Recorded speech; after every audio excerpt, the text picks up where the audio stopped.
ഗൾഫിലെ ക്രൈസ്തവ ആരാധനാലയങ്ങളിൽ ഈസ്റ്റർ ദിന ചടങ്ങുകൾ തുടങ്ങിയിരിക്കുന്നു. ലക്ഷക്കണക്കിന് വിശ്വാസികളാണ് ഉയിർപ്പിന്റെ പ്രാർത്ഥനയിൽ പങ്കാളികളാകുന്നത്. വിവിധ രാജ്യങ്ങളിലെ ഭരണകൂടങ്ങൾ ക്രൈസ്തവ വിശ്വാസികൾക്കായി വിപുലമായ സൗകര്യങ്ങൾ ഒരുക്കിയിട്ടുണ്ട്. ദുബായ് സെന്റ് തോമസ് ഓർത്തഡോക്സ് കത്തീഡ്രലിൽ നിന്നും സുരേഷ് വെള്ളിമുറ്റം ചേരുകയാണ്.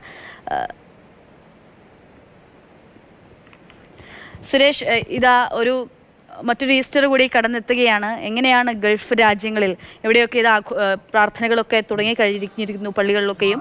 അവിടെ എങ്ങനെയാണ് ആഘോഷങ്ങൾ, ചടങ്ങുകളൊക്കെ എങ്ങനെയാണ്? പറയൂ. പീഠാനുഭവത്തിന്റെ കാലം അവസാനിക്കുകയാണ്. പ്രതീക്ഷയുടെ പുതിയ കാലമാണ്. ഏതൊരു മഹാത്യാഗത്തിനും അപ്പുറത്ത് പുതിയ പ്രതീക്ഷയും പുതിയ ജീവിതവും ഉണ്ടെന്ന് വിശ്വാസികളെയും ലോകത്തെയും ഓർമ്മപ്പെടുത്തുകയാണ് ഈ കാഴ്ച. ദുബായിലെ ഈ കാഴ്ച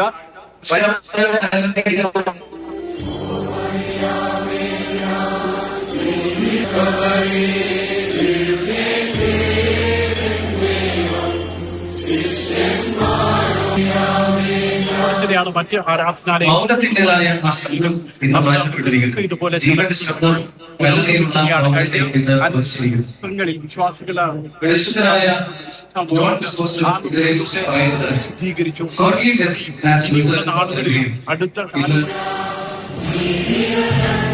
ദുബായിൽ നിന്നുള്ള ദൃശ്യങ്ങളാണ് നമ്മൾ കാണുന്നത്.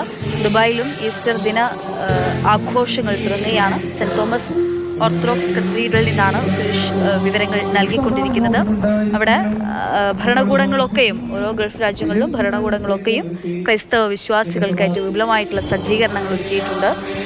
അങ്ങനെയാണ് അവിടെ ചടങ്ങുകളൊക്കെ ഇപ്പോൾ ആരംഭിച്ചിരിക്കുന്നത്. ഗൾഫിലെന്നല്ല, കേരളത്തിലെന്നല്ല, ലോകം മുഴുവനുമുള്ള ക്രൈസ്തവ വിശ്വാസികൾ ഈസ്റ്റർ ആഘോഷിക്കുകയാണ്. അതിൻ്റെ ഓരോ ചടങ്ങുകളിലേക്ക് കടക്കുകയാണ്. കാത്തിരിപ്പിന് ഒടുവിൽ ഈ ഉയിർപ്പിൻ്റെ ദിനം അത് ആഘോഷമാക്കുകയാണ് ലോകമെമ്പാടുമുള്ള വിശ്വാസികൾ. പീഡാനുഭവവാരത്തിനപ്പുറം ഈസ്റ്റർ എത്തിച്ചേർന്നതിൻ്റെ ആഘോഷമാണ് ദേവാലയങ്ങളിൽ വിശ്വാസികളുടെ മനസ്സിൽ ഒക്കെ.